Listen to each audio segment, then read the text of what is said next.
charts you can find software programs to make. This one's, evil Microsoft Gantt chart program, but it works well. It works well for us. So that's just an example.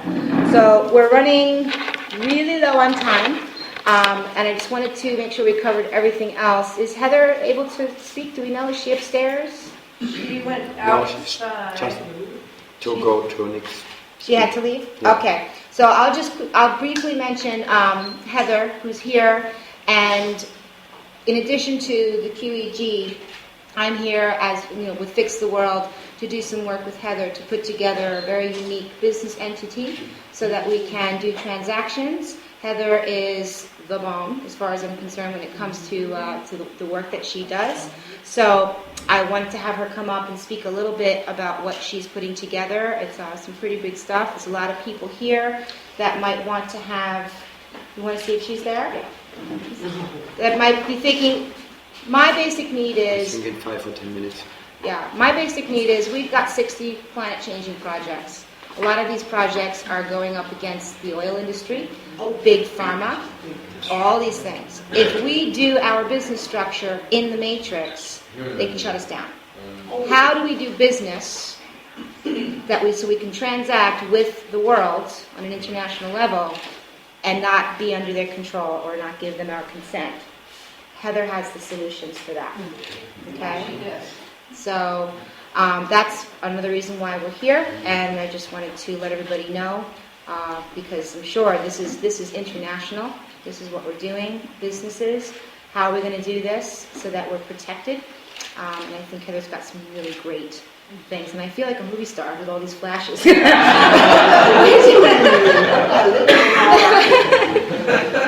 been having Okay. So maybe we can have her speak a little later, or if you see her, grab her and ask her some questions. Let's see ways to get back.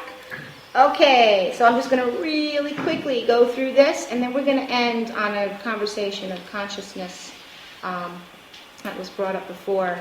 I think that's a really good way to end this on. So core values. Now we've got core values for the Fix the World organization. With your CICU, I would suggest that you start with your core values. Determine what they are. These are questions that you can ask yourselves for your business operation so that you can come up with your core values. We'll go through them in a second, but the reason why core values are so important is that when you're operating and you come up against problems, the way to resolve those problems is you go back to your core values, and the answers are already there. So if you set them out first, when you run into those problems, revisit your core values, and those will give you the guidance that you need to work your way through some really hairy situations. And I can tell you that's already happened more than a dozen times in the last year with Fix the World, and each and every time we go back to our core values. So here's some of the questions that you should ask and get answers to so that you can have your own core values. A vision or a mission statement. How will you behave with money? How will you treat yourself and others in the business environment? How open and supportive will you be to new ideas? How will you handle competition or people who do not share your point of view? What will you do to help others? How will you encourage each other to learn and grow to their best potential? How will you communicate your message to the world? How will you handle your relationships? And how will you be sustainable? If anybody would like, you can always go to the Fix the World Project website, and we have a whole section that lists all of our core values and what they are. You can use them if you'd like, or make up your own. Do you have these questions also on your website? No, I don't. Just a quick note on that.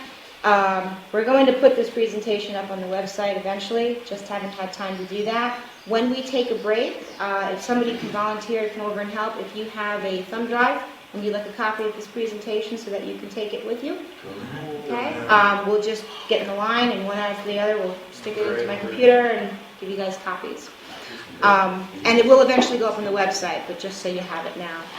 So this is, another thing is to create your business structure. So in the case of a CICU, we think about some of the suggested roles: a business operator to sort of oversee or manage the whole thing, a supply chain manager, custom service manager, delivery and installation manager, service technicians, and a security team. These are just some suggested roles. Now what you're seeing here is the business structure for Fix the World, or at least it's our vision. We've been going through this for over a year, not fully funded. We think that's going to change really soon with the QEG. So the way that we've laid our structure out, we've got an HR department, finance department, a law department, IT, and learning and development. And it's not that they're all separate, they all overlap each other. They all speak with each other. These orange dots here are subject matter experts that can come in and float in and out of the business. A physicist, a scientist, they can come in and work on all the different projects and be there and available for that knowledge. At the center of this structure is something up here to pull this out. We have a council. At one point it was 10 members, now it's 5 members, and the role of the council is to oversee the integrity of the entire organization. So they're not necessarily experts with certain skill levels. They're there to maintain a unified field of energy for the organization to make sure that it moves as a whole, so that when some difficult decisions come in, we have a council to discuss it and talk about it. And who works with that council would be like a leadership role in each one of the departments, and it's a reporting structure just to make sure everything floats in and out. Down here at the bottom, as I said, we have 60 projects. Some of these projects over here, let's say the green ones, would be the whale projects. We call them whale projects. These are big projects that can create large amounts of revenue. QEG would be one of them, and there's some others. And we also have other projects that are not necessarily structured towards creating revenue. They're structured towards creating happy, healthy communities and people. So it's not about making money, it's about making people's lives better. Teaching, education, communities, that sort of thing. The concept here is that we can use any profit or revenue from the whale projects and bring them back to support the Teach to Fish projects, the small projects, right? And then the Teach to Fish projects create the people that can become the consumers of the products of the whale projects. So there's an infinity flow that goes back and forth between the different types of projects. This is our particular business structure. You can make up your own. Once again, this is on the website as well. So we just went through our project management basics. You can skip over that. There's our Gantt chart. Data. So this is one of my favorite things. I'm a bit of a nerd when it comes to Excel spreadsheets. When you are creating your structure, collect every piece of data that you possibly can. Because once you have your customers, your locations, your suppliers, and you have it all in one place in some sort of a data collection unit, you can use a spreadsheet, you can use a database, whatever that might be, then you can analyze it. You can tweak it. You can use the data to create charts and graphs, and you can make projections and predictions based on that data. So just make sure that you're doing everything you can to collect the information and capture the information. Okay. The new paradigm marketing is the internet. It is social media. We've had some side discussions. There's bloggers, radio show hosts in this room. This is the grassroots movement. Mainstream media, forget it. We know that it's all controlled. This is how we do it, and this is how we communicate with each other. This is how Fix the World has done it. It's how the QEG got to the people. So you could create a blog. If somebody on your team loves to write stories or report on things, create a blog and get it out there and share it with other bloggers. Start working that way to create an audience, to create a following, just for awareness. And then you can put up an interactive website around your CICU.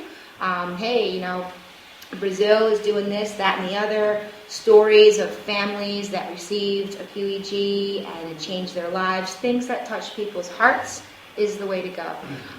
Because people like to read that, and it's something that will really bring in the awareness and the attention. And also sharing on Facebook. Some people are very anti-Facebook, but Facebook has done tremendous things. There's been times when, quick example, Fix the World made a documentary film, and when we put it up on YouTube, YouTube censored it.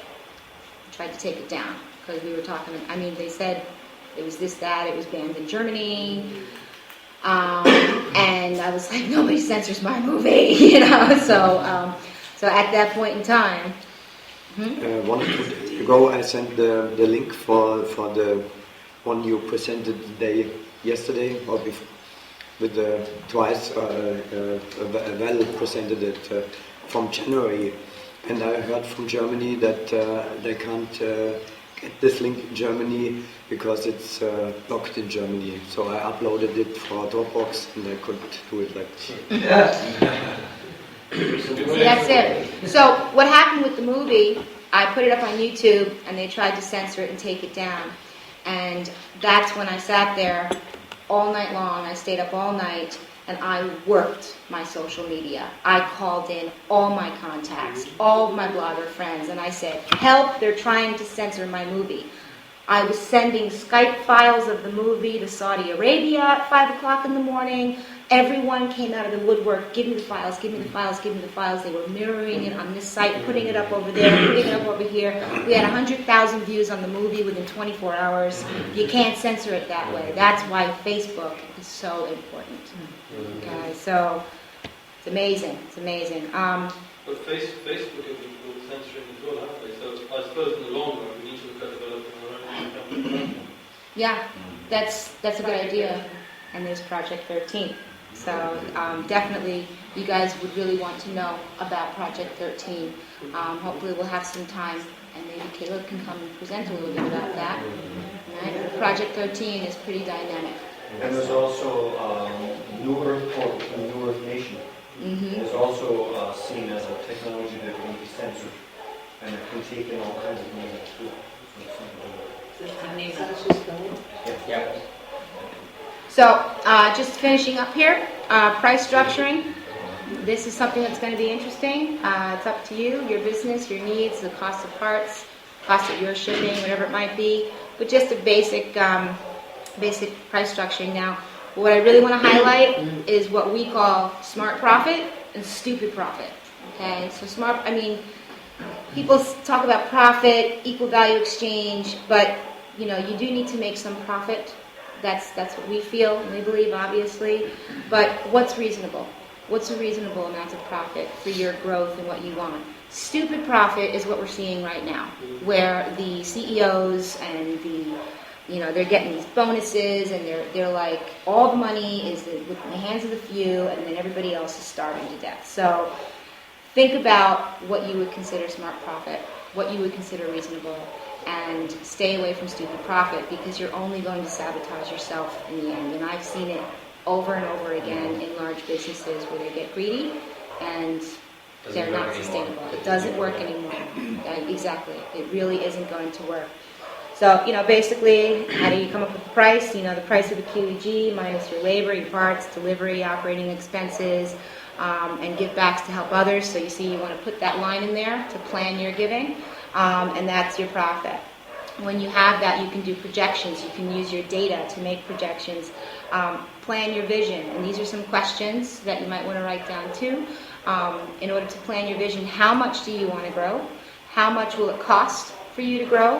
And how many QEGs will you have to sell to reach this goal? So an example could be if we sell 3,000 QEGs in the next 3 to 6 months, we will have enough profit to open a second factory and make more QEGs. Just an example of how to do projections, which is part of my background with financial analysis. Okay, so this is the end of our CICU. We do have an email list that we started the other night. What I'm going to do is open it back up.